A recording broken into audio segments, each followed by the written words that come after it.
Sydney has been sprawling in every direction for decades, with ambitious plans for new cities and fresh ways of urban thinking always appearing. Most recently, it's come in the form of Bradfield, a new city set to complement the new Western Sydney Airport.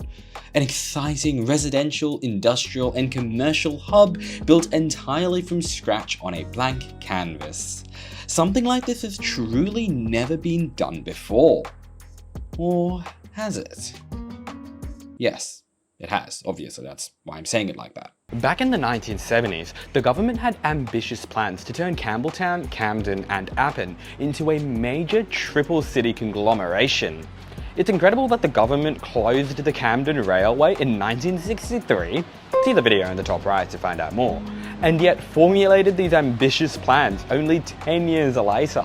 They had bold plans for new roads, the centrepiece of which was the Georges River Expressway.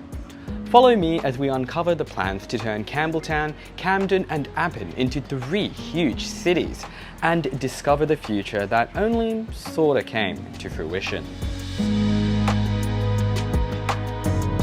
Before I continue, massive shout out to my monthly Ko-fi supporters. Please do consider supporting me over on Ko-fi if you can. Also, please subscribe if you haven't already, and after the video, be sure to check out the rest of Building Beautifully, where I discover Sydney one story at a time. It's the late 1960s. The Sydney Region Outline Plan proposed that Campbelltown area become the site of a major new city for 500,000 people. The reason for this was cited as restructuring Sydney's growth into a system of interrelated, relatively self-contained cities, instead of the continuing suburban sprawl which was predominant to that date. Gee, I sure am glad we went ahead with stopping suburban sprawl. From there, a committee was assembled to formulate a plan for Campbelltown. In 1973, they released that plan, the New Cities Structure Plan. No, not that one. Yeah, that one. Their plan was to turn Campbelltown, Camden and Appin into a large triplet of major cities, acting as satellite cities to Sydney CBD. The plan can't be found digitally, which may explain why so little is known about it nowadays. I actually managed to borrow the plan from the UNSW library. I don't think this book has been borrowed in 30 years. Reading the New Cities Plan, it's incredible how much of it would not sound out of place in Sydney's newest 6 Cities Region Plan. The goals were set out clearly and included providing a self-contained city, encouraging optimum use of public transport, and encouraging the development of a strong, diverse community. A focus on housing diversity was even emphasised. Indeed, the plans anticipated that the entire Campbelltown, Camden, Appin area would reach 500,000 residents by 2001. Truly, the plan was to make the region its own self-sufficient city, not at all unlike what is currently planned for Parramatta and Bradfield. I'm sure in retrospect, planners probably wish the Camden Railway was not closed. It sure would have enabled the city much more, but they sure didn't make any mention of that in the New Cities Plan. Unsurprisingly, given the plan was created in the 1970s, there was a huge focus on road infrastructure. So let's start uncovering that, beginning with the piece de resistance, the Georges River Expressway. The Georges River Expressway was proposed both by the New Cities Plan and also by the Sydney Area Transportation Study, or SATS, which came out 1 year later in 1974. According to the SATS, the expressway was primarily intended to allow intra-suburban and intra-city journeys through Campbelltown and Appin, unlike the South Western Expressway, which served to entirely bypass it. Its route was to start at the South Western Expressway, now the M5, at Hammondville. Unfortunately, there's very little evidence of what route the expressway would have taken. The corridor north of Glenfield is not preserved and, based on maps I've examined, seemingly never was. With that said, the New Cities Plan suggests the expressway would have allowed for the urban development of Holsworthy, which at that time was still undeveloped. Let's be fair to the New Cities Plan though. It wasn't hell-bent on car dependency. Far from it, it actually made a lot of recommendations for new public transport.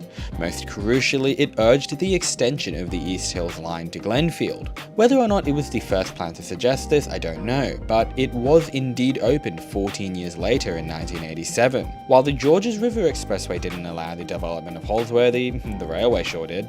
Things change when we get to Glenfield, however. For you see, the entire reservation of the Georges River Expressway south of Glenfield is still intact. Just like the Southern Expressway, you can still see the route's entire reservation on the New South Wales planning portal. The reservation begins here at Cambridge Avenue before continuing south along the eastern edge of the backyards of Glenfield. Fawcett and Loftus Streets are some of the only streets in Glenfield that have never been developed because the expressway reservation entirely consumes both of them. From here, it crosses Victoria Road, then continues behind the backyards of Macquarie Fields. Then the expressway bends westwards, evidenced by a neat little patch of land separating the suburban Macquarie Fields and the more rural Long Point. It is here where I found this sign, a very strong hint that it is the Department of Planning that owns this land. The new city's structure plan proposed an extension of Arrow Road in order to link the Georges River and South Western Expressways. No land was ever reserved for this though, and I believe at some point a decision was made for Henderson Road to serve this purpose instead. Indeed, a reservation to extend Henderson Road to the expressway remains intact. The expressway would have consumed much of Bensley Road, where lots of land remains empty, and after 2 kilometers, it would have arrived here. It's hard to imagine it, but somewhere out there in an alternate universe, instead of farmland, there is a huge motorway interchange here. The new city's plan makes brief mention of a future expressway from the Princes Highway, expanded a year later by the SAPs into the Outer Circumferential Highway. The plan was to create an outer city bypass, linking many of the other major motorways of Sydney. Much of it ended up becoming the M7, but it appears that the route would have diverged from the M7 at Hoxton Park, heading south before sharply turning east to meet the South Western Expressway.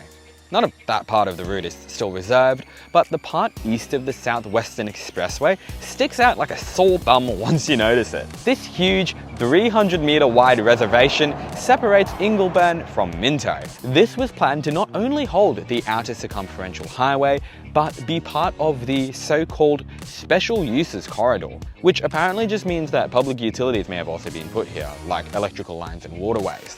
The Outer Circumferential Highway would have then continued east of here to meet the current-day A6 at Lucas Heights. Truly, while the new city's plan seemed open-minded about public transport, the SATs seemed to have a personal vendetta against anyone who dared suggest that they might like trains more than cars. Far from strangling the cities, the automobile contributes to a brighter future and a rejuvenation of the downtown areas. By placing 5 people in each vehicle, the number of lanes required to transport 30,000 people an hour would be 4. This does not appear unreasonable. Automobile travel is expensive. This is one of the more ridiculous arguments. Perhaps regulations should also forbid builders of expensive homes from including more than 1 bathroom, prevent ownership of more than 1 radio, or substitute bully beef for steak. Holy shit, who heard the author as a child? South of the interchange, the freeway just continues along the border between the suburban and rural parts of the Campbelltown area. A deliberate choice. The expressway would have passed behind Lumen before arriving at an interchange with the Smiths Creek bypass. The aim of the Smiths Creek bypass was to provide a link to the South Western Expressway and an inner arterial bypass of Lumen and Campbelltown. Some of it was actually built. As far as I can tell, Ross Payton Drive is part of the bypass, and obviously the bluntly named Smiths Creek bypass is also part of it. The route was never built south of this, but pretty large hints of it remain. Here we can see where the bypass would have continued east to the expressway, before turning south to follow Smiths Creek. Its reservation was released somewhat recently, as you can see new houses on satellite view that indicate where the bypass would have run. Bradbury and St Helens Park are separated by Flynn Reserve, where the bypass would have joined up with Appin Road. Going back to the Georges River Expressway, it would have met with Georges River Road, where a large reservation exists for an on-ramp. There's also the biggest giveaway that the Georges River Expressway was going to run here. This reserve is called the Georges River Parkway Reserve. Guess the council prefers the word parkway to expressway.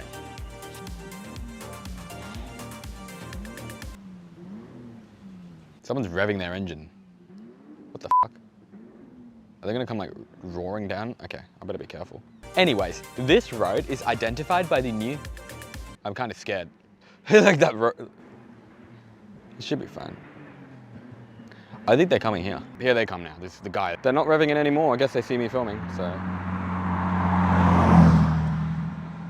It's kind of... Alright. This road is identified by the new city's plan as the Broughton Street Bad Galley Road corridor, intended to be an important link road between the Georges River Expressway, Campbelltown, the Southwestern Expressway, and Camden. Large parcels of land exist along the north side of Broughton Street and Georges River Road, where the roads would have been widened to 4 lanes. The only thing missing is a link across the railway. The expressway reservation continues south here behind more backyards, slipping in between some houses and a sporting field in St Helens Park before arriving at another interchange. This one has a very large reservation for what seems to be a trumpet interchange, linking the expressway to Appin Road. The route would have then continued northwesterly through Amber Vale, joining up with Copperfield Drive, which, would you believe it, has land on its side for widening. It would have then made its way through Eggleton Reserve. It's not a coincidence that it's shaped like a road. I don't know where it would have gone after that, but almost certainly to the Southwestern Expressway. Back to the Georges River Expressway, the reservation then continues further south before finally reaching Appin Road, around about here. Having now stretched for some 21 kilometers, the reservation finally ends. At this intersection, there's also a reservation for some sort of southwesterly bypass of Rose Meadow. Once again, the biggest hint of this road is in the form of a park, Falstaff Reserve, shaped like a road. So anyways, the Georges River Expressway was intended to then continue to Appin, but I'm uncertain whether it would have done so via a widened Appin Road or via its own new corridor. In its entirety, this would have been a 37-kilometer expressway, which is almost as long as the M7. The Georges River Expressway is perhaps one of the longest expressway reservations that still exist in all of Sydney, and the fact that corridors for the many major arterial roads planned to supplement it are still extant is truly extraordinary. Perhaps even more extraordinary is that there is almost no information available about any of this anywhere online. I had to mostly piece all of this together myself from very limited resources, so I do apologize if any of my information or timeline is inaccurate. So why was the Georges River Expressway never built? Well, it was a pretty redundant expressway. It would have been basically parallel to the Southwestern Expressway for its entire length, at some points just 3 kilometers away. And without the second expressway, there was less of a point for all the planned link roads. With that said, these plans were bracing for traffic that would never come, because the government's population predictions were badly inaccurate. They expected Campbelltown's population to be 230,000 by 2001. Instead, it was 145,000. Camden was expected to be 100,000. Instead, it was 43,000. Most shockingly, Appin was meant to be 170,000. Yet Wollondilly, the closest approximation to Appin, was only 37,000. Instead of becoming home to 500,000, the area became home to only 225,000, more than half the expected population. He put his fist up a bit, maybe he knows my channel. Even now, 20 years later, the 3 cities are only home to 350,000 residents. Granted, that's not nothing, but these residents mostly live far away from good public transport or even good road links, because so little of the infrastructure in the new city's plan was ever actually built. The area isn't exactly the best socioeconomically either, regularly ranking low in terms of access to jobs, healthcare, and education. I've now arrived at one of the very few roads that was actually completed, the Moore Oaksley Bypass, which opened in 1980. This was intended as a bypass of Campbelltown CBD, allowing Queen Street to be revitalised. While this isn't the large megacity once envisioned, at least the suburb's main street isn't anything like West Ryde. Perhaps if all the roads were built like the Moore Oaksley Bypass, the area may have seen a different fate. To the new city's plan's credit, it proposed railways to Camden and Appin, not just roads. Where a great concentration of activity is inevitable, as in a major city centre, the unrestricted use of private cars as the principal means of movement becomes both inefficient and uneconomic.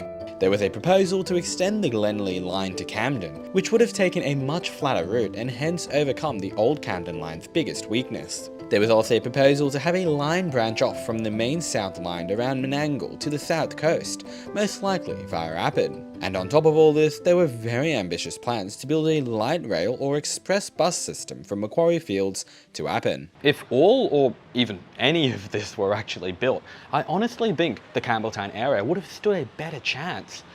But they never were. Unlike many expressways from the era, the plans for the Campbelltown expressways weren't loudly protested and cancelled. Instead, they were just quietly forgotten.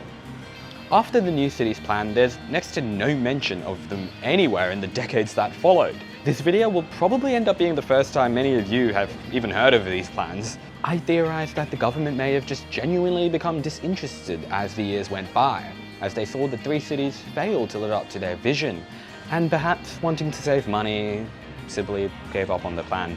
Oh, and perhaps most obviously, it doesn't help that these areas are just too bloody far away.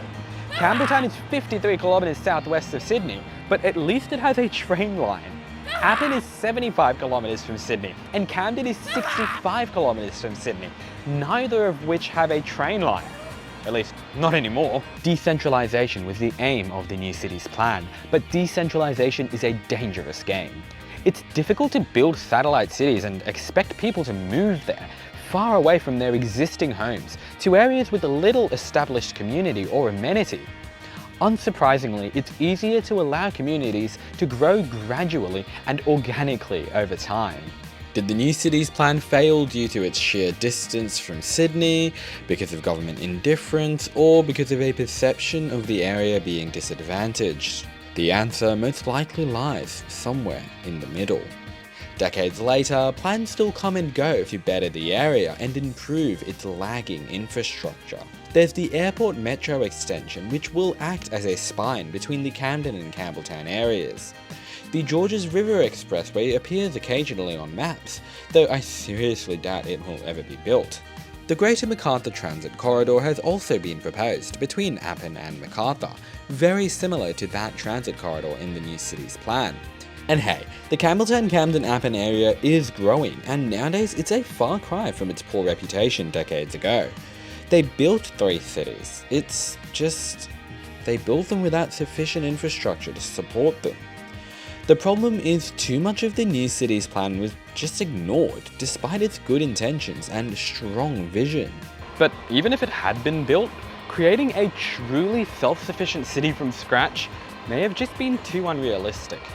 Perhaps anyone watching this video who is currently working on the Six Cities vision, I'm sure you're watching, could learn from the mistakes of the past and aim not to repeat them. Of course, the mistake from the past was trying to build a city from nothing, and we're literally doing that with, and that's what we're literally trying to do with Bradfield. So I guess I just hope that history doesn't repeat itself. In the meantime, the new city's plan, no matter how ambitious it may have been, is now almost entirely forgotten. Its bold railway and expressway proposals are mostly unbuilt, and it will now likely remain forever lost to time.